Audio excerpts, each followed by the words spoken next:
안녕하세요. 시퀄로 김정선입니다. 시퀄 서버 2014에 서비스팩 1이 드디어 출시가 되었습니다. 이 2014 서비스팩 1의 내용하고요. 어떤 버그가 픽스가 되었는지 그 중에서도 가장 공통적이고 일반적인 몇 가지 픽스에 대해서 그 내용을 간단하게 소개를 해드리도록 하겠습니다. 2014를 현재 도입해서 사용하고 계시거나 혹은 도입할 계획을 가지신 분들에게 도움이 되셨으면 하는 마음으로 준비를 했습니다. 2014 서비스팩 1에 대해서는 간단하게 검색을 하거나 혹은 링크를 통해서 들어오시면 되겠고요. 다운로드 받는 방법이나 설치 방법이나 이런 것들은 여기 나와 있는 설치 지침이나 혹은 내용들을 확인하시면 되겠습니다. 저는 조금 더 기술적인 내용들을 소개해 드리려고 합니다. 우선 여기 자세한 내용 링크를 들어가 보면요. 버전 12입니다. 0.41001이고요. 게시 날짜는 5월 14일입니다. X64 버전하고요. X86 버전하고 해당하는 버전을 다운로드 받아서 설치를 진행을 하시면 되겠고요. 밑에 보면 뭐가 있냐면 서비스팩 1의 릴리스 정보, 추가 정보가 있습니다. 이 내용을 반드시 검토를 하시는 것이 필요합니다. 이 중에서 우선 서비스팩 1의 릴리스 정보를 들어가 보도록 하죠. 자, 여기에 가면 2014 서비스팩 1에 대한 간단한 소개하고요. 그리고 밑에 보시는 것처럼 리스트가 나옵니다. 이 리스트 부분이 바로 어떤 버그들이 픽스되었는지에 대한 개별적인 항목별로 별도의 아티클들을 소개해주는 내용들입니다. 이 부분을 통해서 서비스팩 1의 적용 여부나 또는 적용 후 결과에 대해서 미리 확인을 해 보실 수가 있거든요. 이 중에서 아주 특이한 기능들이나 혹은 솔루션들 말고 가장 일반적이며 혹은 공통성이 있는 주제, 그 중에서도 꼭 보셔야 될 것이라고 판단되는 몇 가지를 설명을 드리도록 하겠습니다. 그 중에서도 성능상 가장 중요한 부분인데요. 여기 밑에서 두 번째 항목에 보면 쿼리 성능에 관련된 이슈가 나와 있는 내용이 있습니다. 이걸 먼저 좀 소개를 해드리도록 하겠습니다. 자, 한글로 번역되어 있는 문서는 이렇게 표현되어 있습니다. 카디널리티 예측, 이 용어 잘 봐두시고요. 카디널리티 예측, 새 2014 시퀄 서버에서 사용하는 경우 쿼리 성능 문제라고 되어 있습니다. 이해가 가세요? 역시 번역에 조금 한계가 있는 것 같고요. 여기 보면 현상이 있습니다. 심톰에 대해서 설명이 나와 있는데, 저희 미리 얘기하고 가죠? 네, 한글 번역이 조금 어려워요.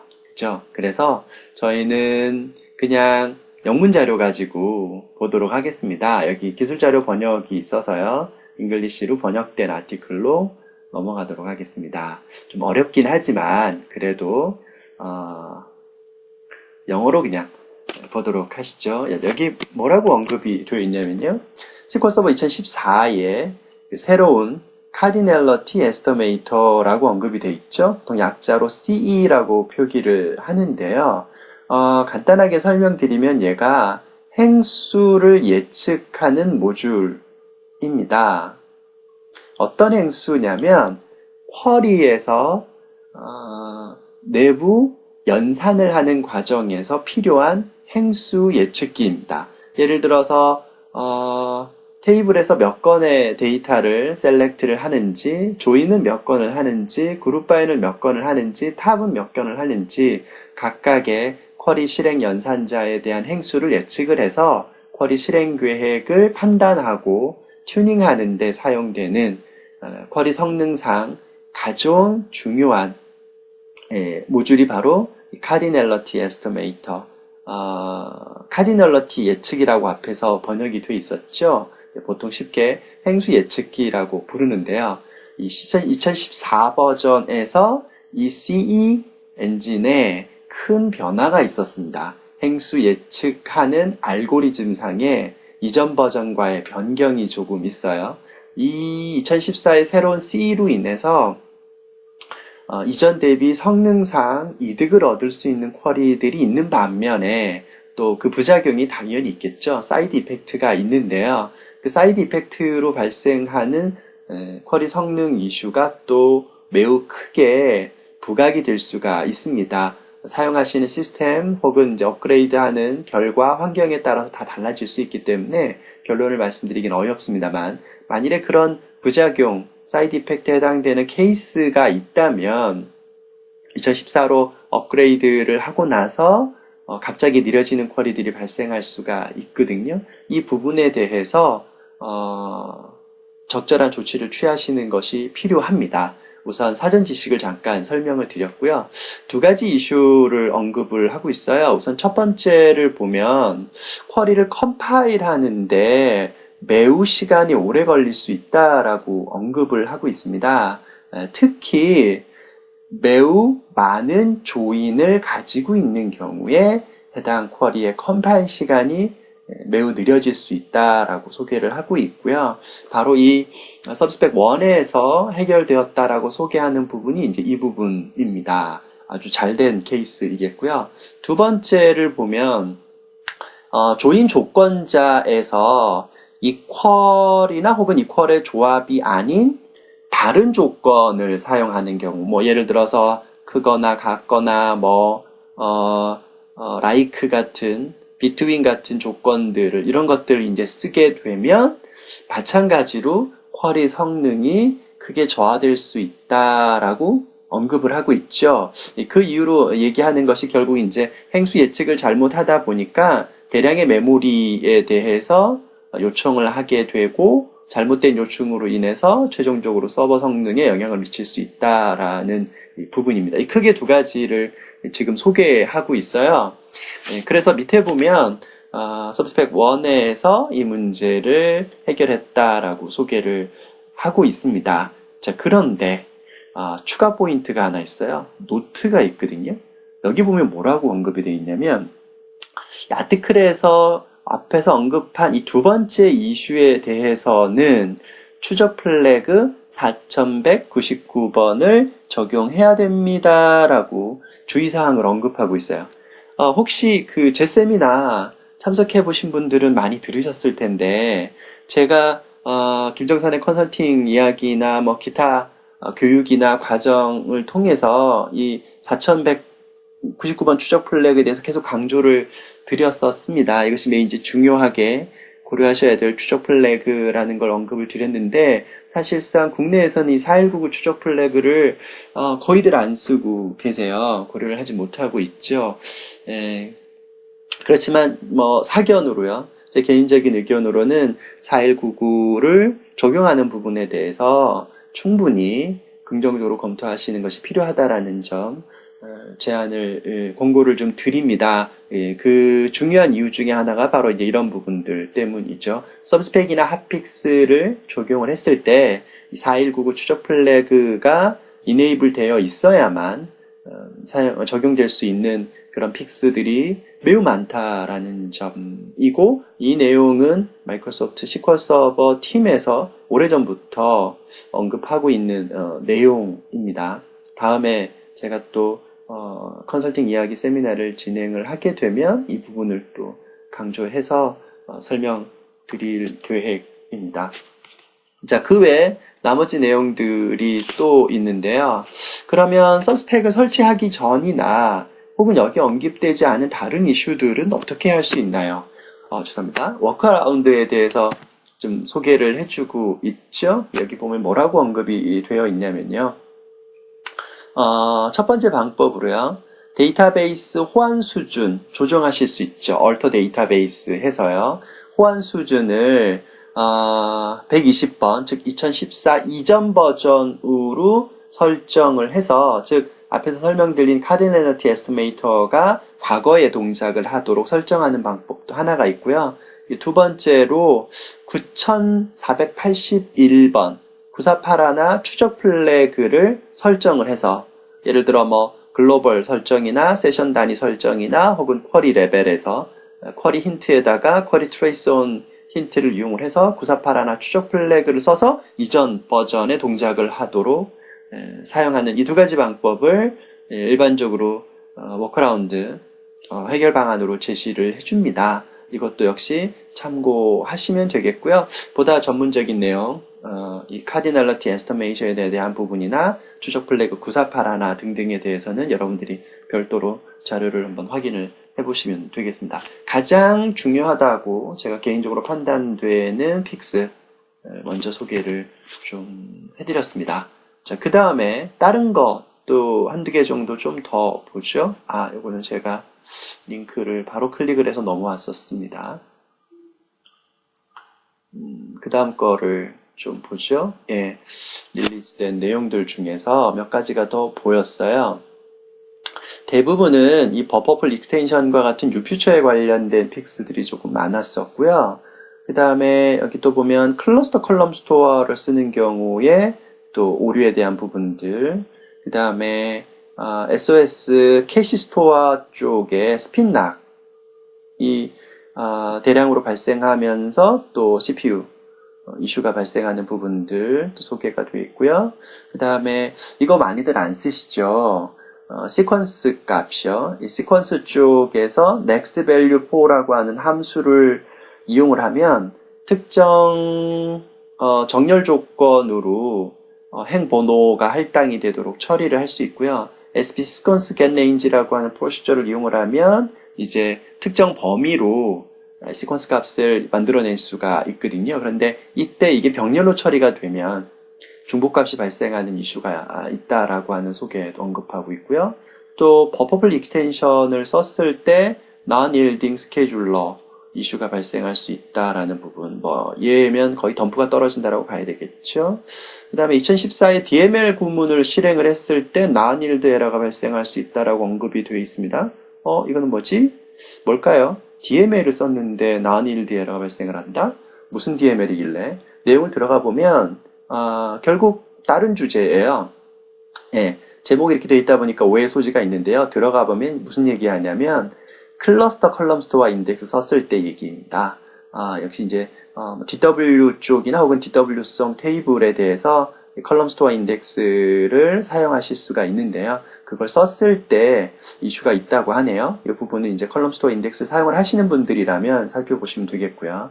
또 그 다음에 재미있는 게 데이트 타임형을 썼을 때 잘못된 결과가 반환될 수 있다라고 하는 또 버그 픽스도 올라가 있어요. 이건 또 뭐지? 데이트형을 썼는데 왜 이슈가 되나라고 들어가 보시면 결국 또 이거는 뭐냐면 내용이 하나 빠져 있다라는 걸 알 수 있습니다. 그냥이 아니고요.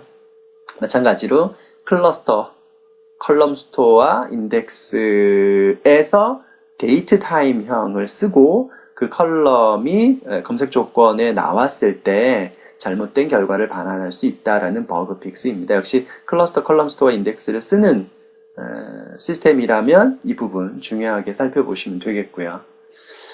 자, 그 다음에 또, 스냅샷 썼을 때 롤백 하면 문제가 되는 부분들도 언급이 되어 있고요.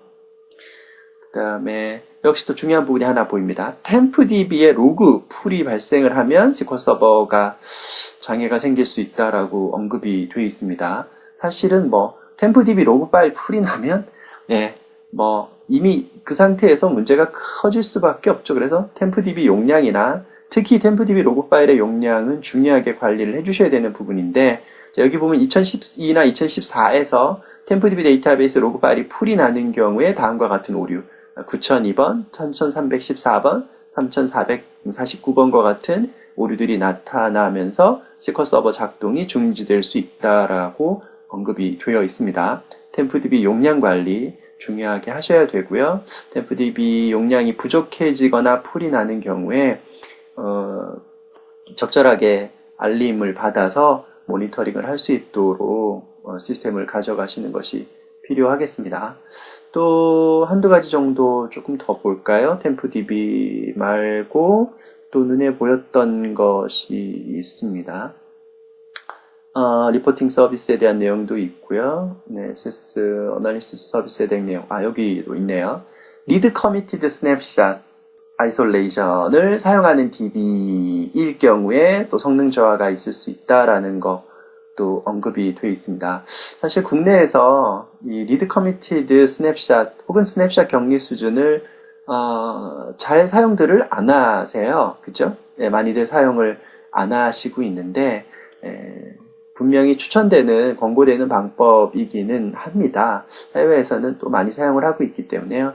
근데 역시 이제 뉴피처이다 보니까 여러 가지 이슈들이 좀 발생할 수 있죠. 여기 보면,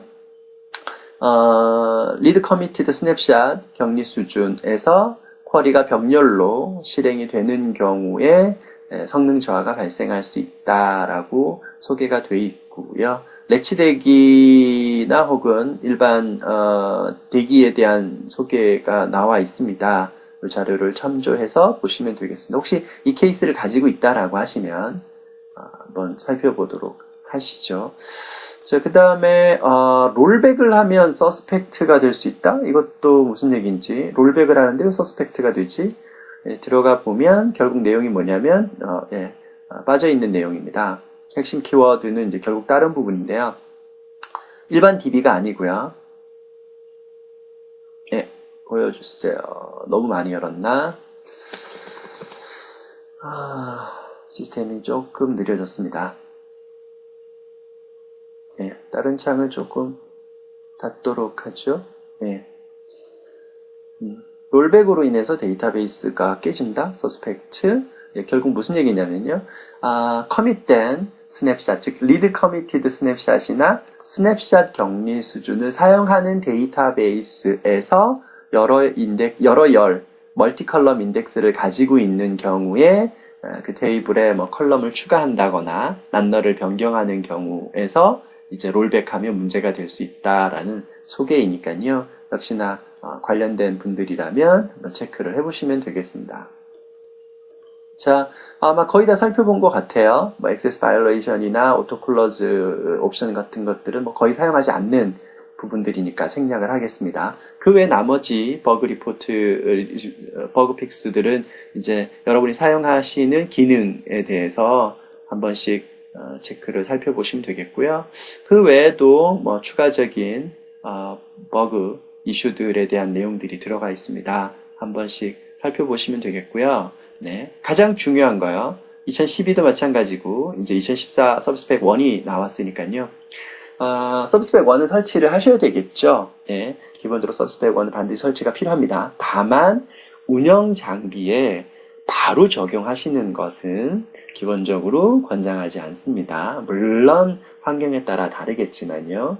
가능한 한 테스트 장비에서 먼저 설치를 하시고 실제 쿼리들을 테스트를 하신 다음에 테스트 과정을 거치신 후에 최종적으로 운영 서버에다가 설치를 하도록 하시고요. 설치된 뒤에 반드시 모니터링 하셔야 되죠.